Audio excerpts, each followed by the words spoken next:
The tragic truth behind Thurman Munson's death in 1979 has been buried under decades of lies and half-truths. The official story painted him as a difficult captain who made fatal pilot errors. The media portrayed him as cantankerous and feuding with teammates. But the real story of what happened to the Yankees' heart and soul is far more heartbreaking than anyone ever told you. On August 2nd, 1979, Thurman Munson wasn't being reckless when he climbed into his Cessna Citation at Akron-Canton Airport. He was doing what he'd done countless times before, practicing touch-and-go landings so he could fly home to see his family. At 3:35 p.m., he made contact with the control tower. By 4:02 p.m., his plane was engulfed in flames just short of the runway. The events of those 27 minutes would devastate a franchise and leave a permanent scar on baseball. But here's what they never told you about why Munson was flying that day. He wasn't some thrill-seeking pilot. He learned to fly for one simple reason: to spend more time with his wife Diana and their 3 children back in Canton, Ohio. The gruff captain everyone saw was actually a devoted family man who was profoundly homesick. He openly begged the Yankees to trade him to Cleveland just to be closer to home. When they refused, flying became his lifeline, his way to escape the circus of New York and get back to what mattered most. The man behind that scowling mask was nothing like his public image. Teammates knew the real Thurman Munson was a pussycat hiding behind a tough exterior. His gruffness with reporters wasn't meanness, it was a defense mechanism. As Yankees PR director Marty Apple explained, Munson was uncomfortable with the constant spotlight and just wanted to be a ball player, not someone asked to comment on every drama. Those who earned his trust saw his unfiltered honesty and unwavering loyalty. He was the first one charging when benches cleared and the first to cheer teammates from the dugout steps. His relationship with the media was legendary for all the wrong reasons. He could be rude and dismissive, viewing many reporters with suspicion. This wasn't occasional moodiness, it was consistent behavior. Appel recalled how Munson would simply growl at him and refuse publicity shoots before becoming captain. After getting the captaincy, he'd politely agree to photo sessions and then just not show up. His interactions were often laced with profane humor that could be misunderstood.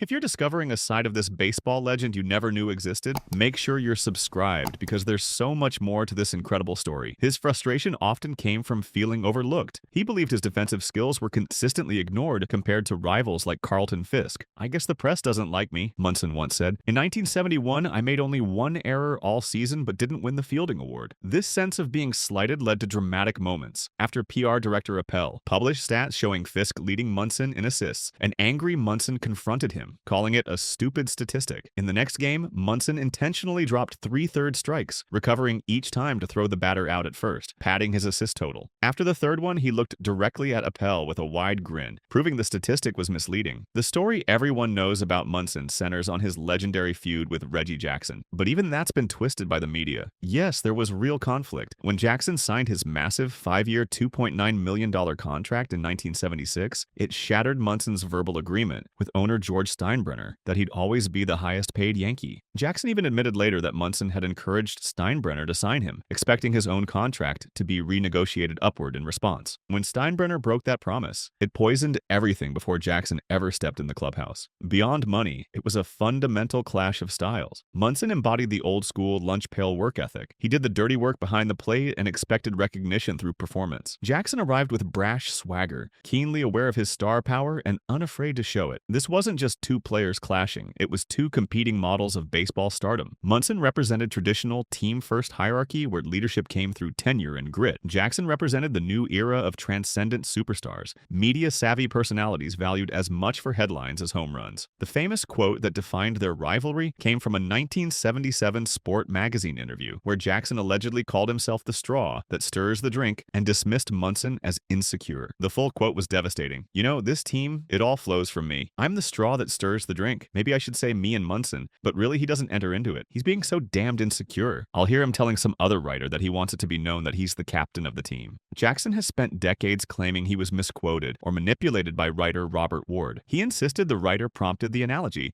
asking if he was like the straw that stirs the drink. Jackson also claimed he, Munson, and Steinbrenner had already patched things up in private meetings before the article destroyed their progress. But Munson's response perfectly captured his fury. When Jackson claimed he was misquoted, Munson shot back, "3,000 words you were misquoted?" The clubhouse became polarized, with veterans rallying around Munson's leadership while shunning Jackson's perceived self-absorption. The most infamous public eruption happened on June 18, 1977, during a nationally televised game at Fenway Fenway Park. After Jackson appeared to loaf on a fly ball, manager Billy Martin pulled him mid-inning. The dugout confrontation, and with Martin needing restraint from physically attacking, his star became a national spectacle. The truth is, their feud was never the simple story of perpetual hatred the media sold. These were professionals who shared a common goal: winning championships. They managed to coexist and contribute to back-to-back World Series titles in 1977 and 1978. Jackson himself provides the most compelling evidence that they reconciled. He revealed they eventually patched up their differences, and the peace was genuine enough that he made several trips on Munson's airplane. Former teammate Roy White confirmed this, saying there was never any real feud once they got to know each other. What made Munson truly special wasn't the drama, it was his incredible talent. He was arguably the second best catcher of his era behind only Johnny Bench. His resume reads like a Hall of Famer.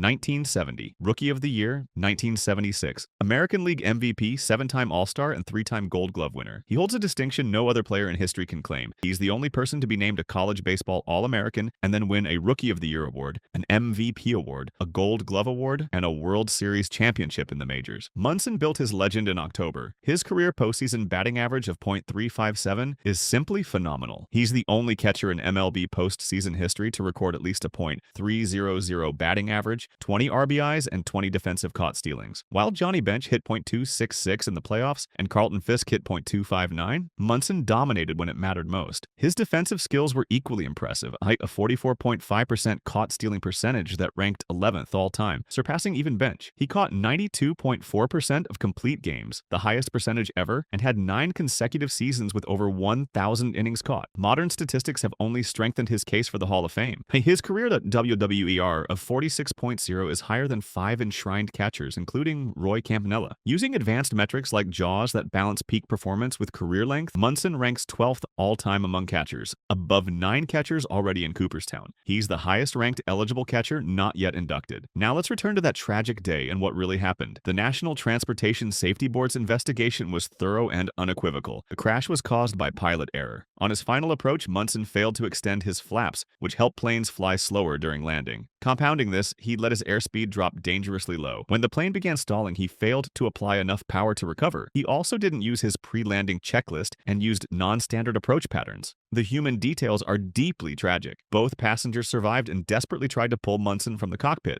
but he was trapped. The autopsy revealed he suffered a broken neck that caused immediate paralysis. But here's the final devastating detail. While Munson had fastened his lap belt, he wasn't wearing his shoulder harness. An expert later testified that if Munson had used his shoulder harness, he would have survived. Munson's legacy remains beautifully complex. He was the emotional engine of a Yankees dynasty. It took 17 years for the franchise to win another World Series after his death. Whether he'll ever reach Cooperstown remains an open question when the Veterans Committee considers him in 2027. But for those who watched him play, there's no debate. Thurman Munson was the heart of the matter. If this opened your eyes to the real Thurman Munson, smash that like button and subscribe for more untold stories from baseball history. What aspect of his legacy surprised you most? Let me know in the comments below.